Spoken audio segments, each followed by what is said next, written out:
Hello, everyone. I found a very worthwhile article in the paper Hamodia. It's from May 5th, 2011. It's about the people in Amsterdam when they commemorate the time when the Netherlands, the people in the Netherlands actually, they commemorate when they were freed from German occupation in 1945. So this is, what they're doing is they made posters and they're putting them in let's see, it's 21,662 homes where Jews lived at the time in Amsterdam, where they were taken away and they were murdered in the death camps.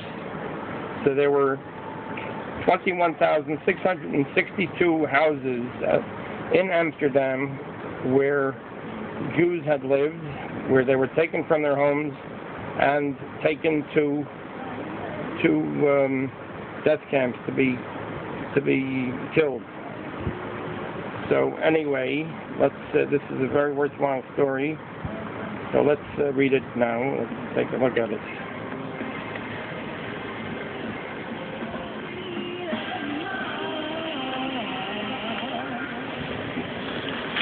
Okay, let's start right now. Yes, actually, this is an illustration for the story here.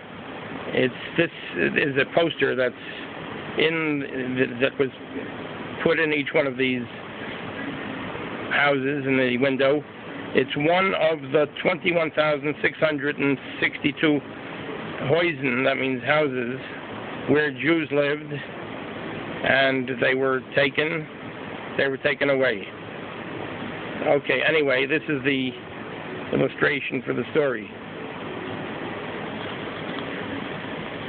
One moment, please. Hold on.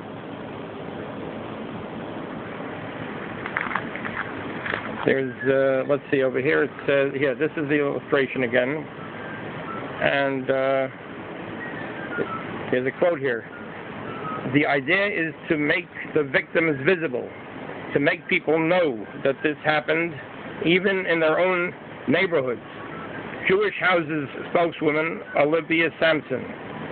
Jewish Houses is the name of the program where they show the people in Amsterdam that the houses where they live right now were at one time Jewish houses where Jewish people had lived, and they were taken away during the Holocaust to be killed. So let's see this article now. A poster reading, this is the poster reading. This is a poster reading, quote, one of the 21,662 houses where Jews lived who were murdered in World War II, is seen on a window of a house at Merwedeplein in Amsterdam, Netherlands yesterday. So this is from this article here. Amsterdam, quote, Jewish Houses project hits home. Amsterdam is asking residents to remember former Jewish citizens on Memorial Day by putting a poster in a window of houses where Jews lived during World War II.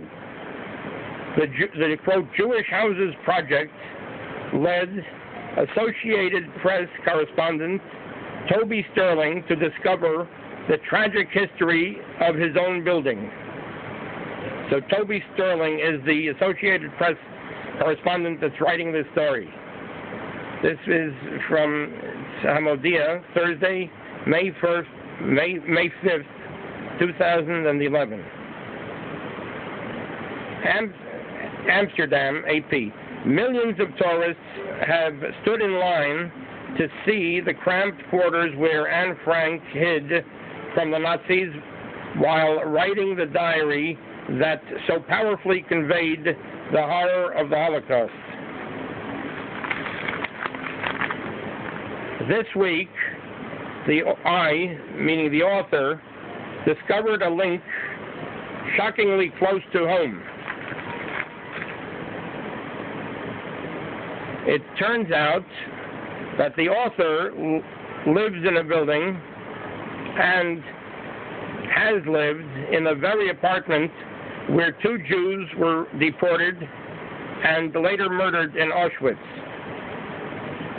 A project called, quote, Jewish Houses, part of Wednesday's commemorations of World War II victims, asked Amsterdam residents, like the author, to put up posters marking the 21,662 houses where Jews are known to have lived before the community was systematically sent to be killed in Nazi concentration camps. The May 4th, 5th Committee, named for the dates the Netherlands mourns the war dead and celebrates its liberation from German occupation in 1945, worked with Jewish organizations, city archives, and an art think tank to create an internet database that is searchable by name or address. The author typed his street name in, and it came up instantly. Hermannstraat 46, 3rd floor, Elsje Wagenhuizen, died at Auschwitz October 1st, 1942, and Arnold Katar died at Auschwitz on December 7th, 1942. It sent a chill through the author. The author is not Jewish, but that wouldn't have made any difference to Hitler. Under Germany's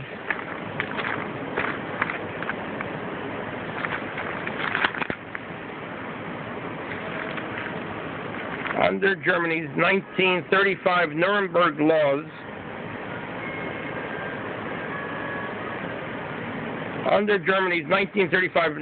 laws, the author, who is one half Jewish, which would have been enough to condemn him, since he is one half Jewish. His Jewish grandparents had emigrated to the United States before Hitler's rise. So the author, who is one half Jewish, would have been condemned to be killed had he been there at the time. The author resolved to participate in the project and find out what he could about the former inhabitants. The city archives provided sketchy details. Birth dates made Wagenhuizen and Katar 53 and 54 years old, respectively, when they died. So Wagenhuizen and Katar were 53 and 54 years old, respectively, when they died. Wagenhuizen, a seamstress, was the eldest daughter of a large family. She lived alone with her father at the apartment until his death in 1934, and then apparently stayed on. Less is known about Katar, who is listed in the archives as a traveling salesman and who had no known surviving family. It wasn't clear when he moved into the apartment. During the war, the house was owned by a Dutchman who rented out the apartment to a Dutch family soon after the Jews were gone. Owners and renters have changed many times since then. Owners and renters have changed many times since then. Quote, Jewish House's spokeswoman Olivia Thompson said it had proved relatively easy to create the database. Amsterdam was notoriously efficient at registering and deporting its Jews during the occupation. Bureaucrats even created a map for the Germans, marking each house with a Jew with a black dot, and showing which neighborhoods should be targeted.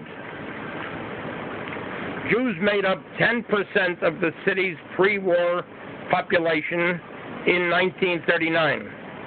An estimated 61,700 died in the Holocaust. More than 70%. Afterward, Jews comprised less than 3% of Amsterdam's population, as many survivors emigrated. Quote, it's a black chapter in our history, but we don't want to forget it, Thompson said. Quote, on the contrary, the idea is to make the victims visible, to make people know that this happened even in their own neighborhood.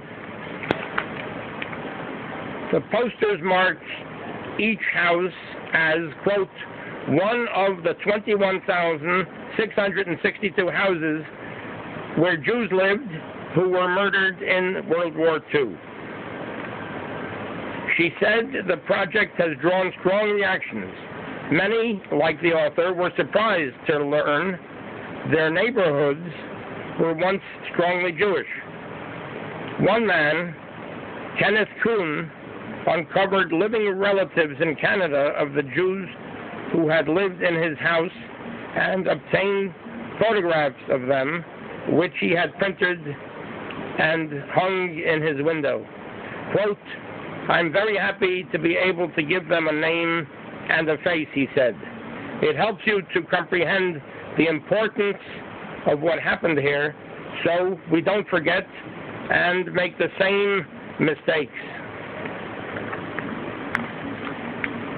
So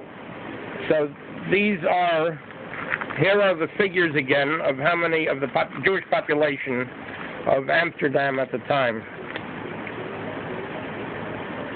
Jews made up 10% of the city's pre-war population in 1939.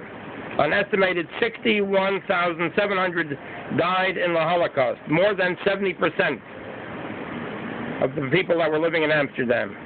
Afterwards, Jews comprised less than 3% of Amsterdam's population, as many survivors emigrated.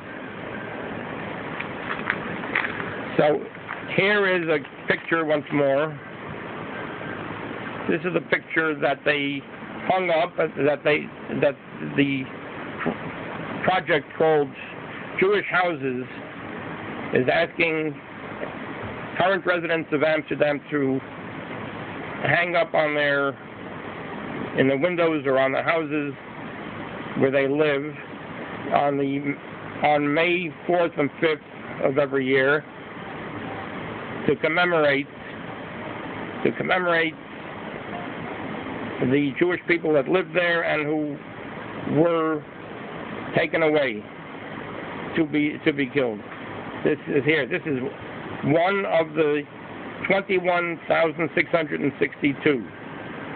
Poison. That's one of the 21,662 houses.